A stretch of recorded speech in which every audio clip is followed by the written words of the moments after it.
wabarakatuh. Kemarin tadi kita sudah mengerjakan modul 2 di topik 1 Merdeka Belajar. Modul 2 itu tentang mendidik dan mengajar. Sekarang kita akan mengerjakan modul 3 yaitu mendampingi murid dengan utuh dan menyeluruh. Seperti biasa, ini semua sudah saya selesaikan ya materinya. Ada 3 video dan 1 latihan pemahaman serta refleksi. Untuk trikon juga sudah. Kita langsung lanjut ke mengerjakan post test. Oke, kita klik mulai kerjakan post test. Ada 10 soal.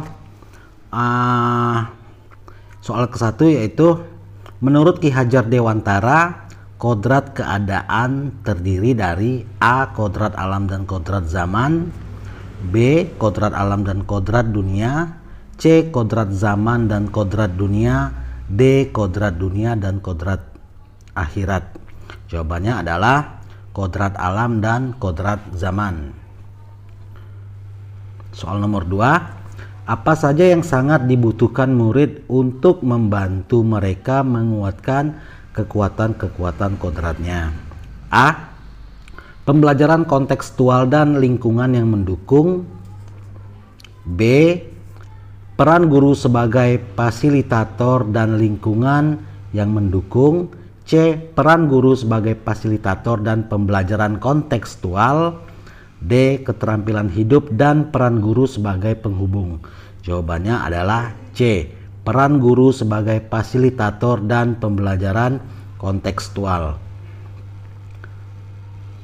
Soal nomor 3, kebudayaan menuju arah kesatuan kebudayaan dunia dalam kurung kemanusiaan merupakan penjelasan dari A. Kontinuitas, B. Konvensi, C. Konvergen, D. Konsentris. Jawabannya adalah C. Konvergen. Soal nomor 4, saat ini guru bukan lagi sebagai satu-satunya sumber belajar murid. Lalu apa yang dapat guru lakukan? A. Guru dapat berperan sebagai sumber instruksi pembelajaran mandiri. B. Guru dapat berperan sebagai pengawas proses belajar di sekolah. C. Guru dapat berperan sebagai penghubung murid dengan sumber belajar di sekitar murid.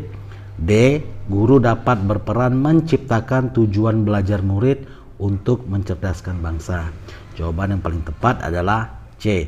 Guru dapat berperan sebagai penghubung murid dengan sumber belajar di sekitar murid. Soal nomor 5, selain peran guru sebagai penghubung, hal berikut juga dibutuhkan murid untuk membantu mereka menguatkan kekuatan-kekuatan kodratnya. A. Pembelajaran mandiri. B. Pembelajaran praktis. C. Pembelajaran demokratis. D. Pembelajaran kontekstual. Jawabannya adalah D. Pembelajaran kontekstual. Nomor 6, murid sebagai individu yang unik sejatinya mendapatkan tuntunan yang sesuai dengan A. Minat dan potensinya, B. Tuntunan masa depan, C. Target belajar di sekolah, D. Kebutuhan lingkungannya. Jawabannya adalah tuntunan masa depan, B. Nomor 7, berikut ini merupakan kemampuan yang harus dimiliki pendidik terkait potensi yang ada pada setiap murid. A. Kepekaan dalam mengidentifikasi potensi yang ada pada setiap murid. B. Kepekaan dalam menentukan potensi untuk setiap murid. C. Menentukan dan menggali potensi kesenian yang ada pada setiap murid. D. Semangat mengintervensi minat yang ada pada setiap murid. Jawabannya adalah A. Kepekaan dalam mengidentifikasi potensi yang ada pada setiap murid. Soal nomor 8, berikut ini adalah contoh kegiatan yang tepat dalam merespon keunikan potensi yang ada dalam setiap murid. A. melakukan ujian sumatif mata pelajaran seni budaya. B. Memberikan ruang untuk mengembangkan keunikan potensi murid. C. Menyarankan murid untuk masuk penjurusan IPS. D. Mengharuskan murid untuk bergabung ke dalam ekskul teater.